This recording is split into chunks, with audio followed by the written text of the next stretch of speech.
My name is Keith Heaton. I'm the Executive Director of the Seven County Infrastructure Coalition. I know many of you are familiar with our organization, but for those who aren't, it's the 7 counties in Utah that are kind of on the eastern side that produce the majority of the minerals and other natural resources that we utilize for energy.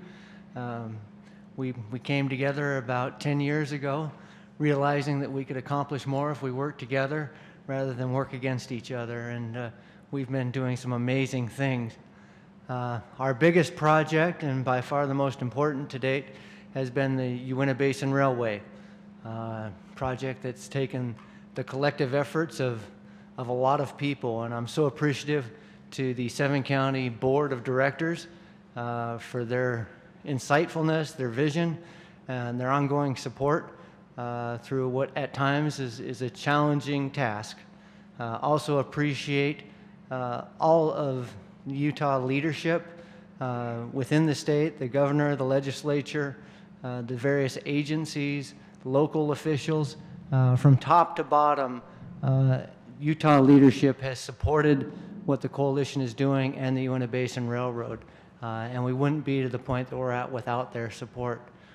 I'm also extremely grateful for our federal delegation, not only the elected officials, but their staffs who have provided tremendous support to us and have made a huge difference as we've moved this project forward.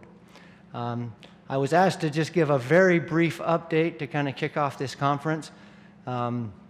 We were hoping that we would be starting construction of the project very soon, having secured most all of the necessary permits and done a lot of the preliminary engineering, putting together the financial package, the capital and equity stack, and all of those things. However, projects like this don't go forward without challenges. We've had a number of lawsuits. Up till a week ago, we'd been successful in prevailing in those, but a week ago last Friday, we actually suffered a setback. Our permit from the Surface Transportation Board to build the railroad, that permit was challenged by some special interest groups and Eagle County, Colorado, who were concerned about waxy crude being transported on the rail line through their county. In my opinion, those concerns were greatly exaggerated. As many of you know, the waxy crude that we produce here is really not that toxic or dangerous, but some people portrayed it that way. Anyway, those two groups challenged the Surface Transportation Board approval, in particular the environmental impact statement, and they were actually successful in their appeal. And so we were directed by the 3rd District Court in Washington, D.C. to clean up the environmental impact statement that we prepared, basically make some revisions to 5 or 6 points in that document. So what I would like to report to you is that the 7 County Infrastructure Coalition, our partner, Drexel Hamilton Infrastructure Partners, the Ute Tribe, and everyone else that I've spoken with here locally is 100% committed to seeing this railway through. And we are extremely optimistic that we will prevail in that.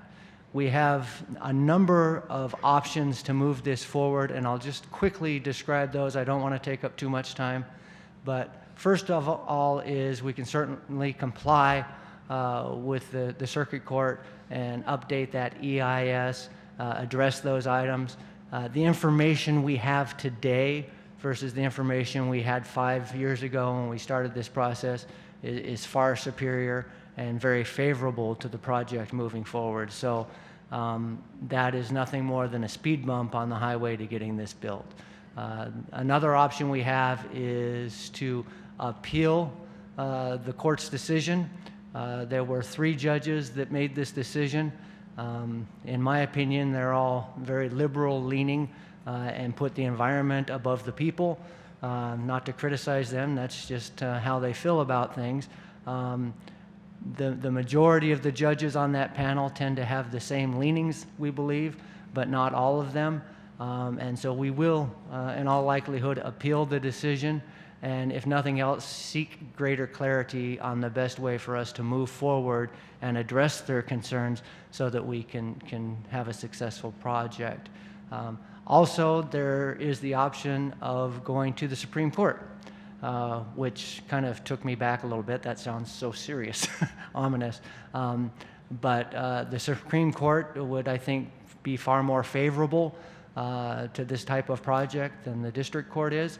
The concern with that approach is that the Supreme Court has a very busy agenda, and they don't take all of the cases that are presented before them. And if they do, it's a long backlog. And so we will certainly pursue all of those options and anything else that we can to make this project successful. What this essentially means for the project is, again, I am confident that this project will go forward. Everyone that I've spoken with and I'm working with is confident the project will go forward. So you can rest easy that the project will move forward. The only issue with that is that this will delay the project by approximately 1 to 2 years. And there's just nothing more that we can do about that. Working through the legal system takes time. Preparing environmental impact statements or updating environmental impact statements, it takes time. So while we were hoping to begin construction here in the next several months, in all likelihood, it will be another year or so. But again, we are doing everything we can to move this project forward as quickly as possible. Our private sector partners, Drexel Hamilton Infrastructure Partners, Mr. Mark Michel will be joining the conference later this afternoon. And he has good news to share on the private sides of things as far as putting together the financing for the project, the equity and capital stacks. Those things have come together very nicely. So that's a major hurdle that we've successfully jumped over. So there's a lot of good news, but I'm sure you're hearing a lot of rumors, and so we just wanted to put to rest that the project is moving forward. It is going to happen. And we are looking forward to the day when we will have transportation options here in the Uinta Basin. So again, thank you so much for your support. Thank you for being here. This is an excellent conference. The people of the Uinta Basin, the people in the industries that this conference is about, you're good people and you're doing good things. And I very much appreciate it, and it's an honor for me to be here with you. So enjoy the conference, and thank you for your time this morning.